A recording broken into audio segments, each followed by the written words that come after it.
قماندان قلاردوی 209 الفتح میگوید به مشکلات، خواسته ها و پیشنهادات مردم در عرصه‌های صحت، معارف، بازسازی و راه‌های مواصلاتی در این ولسوالی رسیدگی خواهد شد. به گفته قماندان قلاردوی 209 الفتح، امارت اسلامی پس از پیروزی توانمندی این را دارد تا به مشکلات باشندگان این ولسوالی و ولسوالی‌های دیگر رسیدگی نماید. جنگ و جدل و مشکلاتی که بلر همه ملکلردن ایزا غالب کتک نامچین ملک جنگ باده.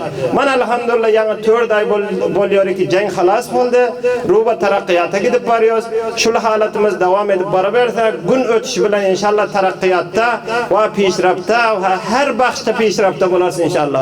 والی جوزجان میگوید به دلیل تداوم جنگ افغانستان از ترقی و پیشرفت عقب مانده بود. حال که امارت اسلامی پیروز شده است، تصمیم‌های بزرگ را در راسته بازسازی و انکشاف روی دست دارد که عملی خواهد شد. به گفته والی جوزجان، پس از این سفر در ولسوالی‌ها و قریه‌ها به منظور استعمال مشکلات مردم افزایش می‌یابد. یگانه نعمتی که الله تبارک و تعالی دما شما داد که اسلام بود، لکن از اسلام عقب نماندیم و همه اسلام حفظ کردیم.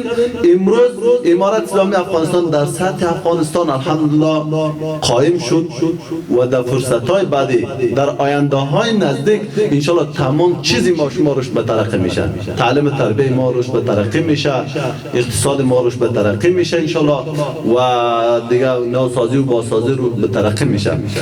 شماری از باشندگان ولسوالی قرقین جوزجان میگویند عدم اعمار مدارس دینی، نبود برق، تهدید دریای آمو، نبود سرپناه به متضررین آبخیزی‌ها، مشکلات مرزی، عدم انکشاف مراکز صحی و خرابی سرک‌ها از مشکلاتند که مردم برای حل آن طالب همکاری امارت اسلامی شدند. تا که bizlerin yürüyen yollarına ta ki kliplerince cagalindaz ama lekin bir tida çağında onun motor kömeksiz olsa ötüp bileniyor ya kömekli motorlar hemen de yatıp batıp dur.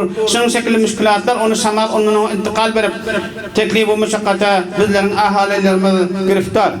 از سوی هم بزرگان قومی و باشندگان ولسوالی قرقین از نظام امارت اسلامی اعلام حمایت کرده میگویند از هر اقدامی که بر علیه این نظام برداشته شود مبارزه می نمایند و به هیچ فرد یا گروه اجازه برهم زدن نظم و آرامش مردم را نمی دهند.